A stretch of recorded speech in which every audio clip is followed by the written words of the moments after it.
Gateway Distripark management. We have with us Prem Kishan Gupta, the CMD, joining in on the show right now. Mr. Gupta, great to have you on the show. On a sequential basis and on a yearly basis, as I look at your numbers, throughput and volumes have actually shown an increase. Container volumes has also been strong over the last 3 to 4 months on domestic terminals. What's the volume growth guidance that you can provide? So basically, we have shown a increase of about 4.5% in our throughput, total throughput in rail and CFS. The CFS is down by 12%. The reason being that we gave up Punjab Conware in January this year. So those volumes are not reflected in the throughput, and there was some slowdown both for rail as well as CFS volumes because of the COVID situation in China. Now that situation has improved and the arrivals are now coming. So going forward, we don't see any. The visibility is that the volumes are there, and the rail will is definitely our long term volumes, and the terminals are ready to, or they can take up additional volumes, which we can see came in July. I think unless something big happens like a recession fear in Europe or USA, things are going to continue like this. Right. The impact from the lockdowns in China, Mr. Gupta, disrupting your supply chain worldwide, affecting the trade as well. Do you think that fresh tensions between China and Taiwan could perhaps impact the global supply chains once again? You see, a war-like situation is not wanted, and if it escalates, it will impact all over the world because there is already a war going on between Ukraine and Russia.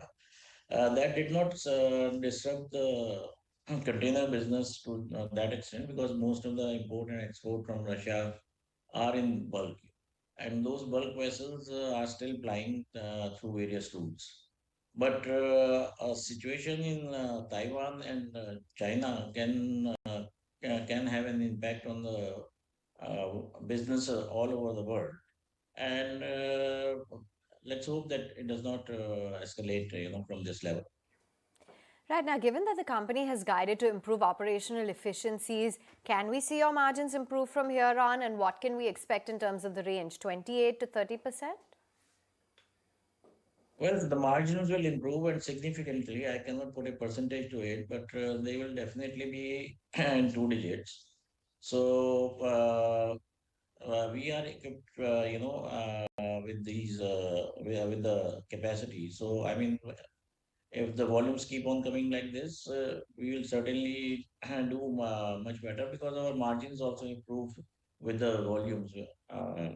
I mean, the increase in revenue and operational efficiencies, and faster turnaround on DFC is everything is helping. So can you elaborate a little bit more about your Capex plans, your expansion plans as well over the next few years?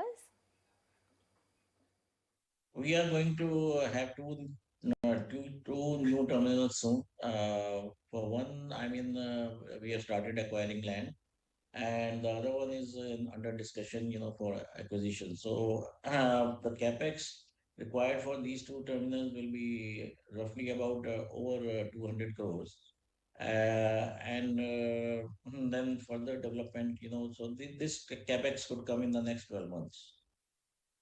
Right. Mr. Gupta, in terms of the dedicated freight corridor, the company does expect, commissioning of Rewari-Palanpur stretch, which could benefit customers. What are the benefits that we can expect then in the coming years from this? See, basically, the DFC towards Mundra and Pipavav is being completed in phases, and another phase of 100 kilometers from Palanpur has been completed.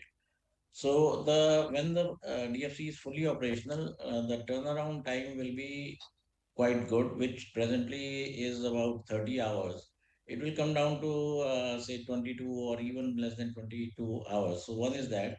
Second thing is with the new design under approval, the loadability of the wagons will be much higher than the present one. Present one is 68 tons and it will go up to 81 tons. Then we can move heavy cargo also on trains, and that will bring a shift from road to rail business. So DFC is definitely going to help. Nhava Sheva will still take time as there are some issues with the land acquisition from Vadodara to Bombay. So it will take, say, another 1 year, say, by end of financial year 24. Right, Mr. Gupta, great to have you today on ET Now and highlight the quarter gone by and, of course, the visibility going forward as well.